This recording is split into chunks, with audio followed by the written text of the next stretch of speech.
আমরা তো সবাই অমলেট খেতে খুব ভালোবাসি, কিন্তু অমলেটটা যদি হয় ভাতের তাহলে কেমন হয়? Hello everyone, welcome back to my channel. আজকে তোমাদের সাথে শেয়ার করব একটা অন্য রকমের অমলেটের রেসিপি। বাড়িতে যখন লেফট ওভার ভাত থাকবে তখন ভাবছো যে কি করব এই ভাতটা দিয়ে, বানিয়ে ফেলো এই রেসিপিটা। দেখতেই পেলে আমি এক বাটি ভাত নিয়ে নিয়েছি, তার ভিতরে আমি একটু টমেটো কুচি, একটু পেঁয়াজ কুচি, একটু ধনেপাতা, একটু লঙ্কার কুচি নিয়ে তার ভিতরে দুটো ডিম ফাটিয়ে দিয়ে দিলাম।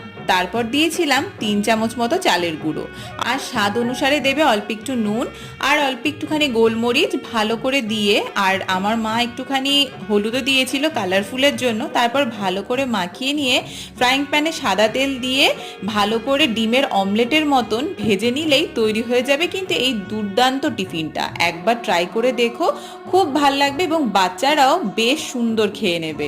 জানিও কেমন লাগলো এই রেসিপিটা।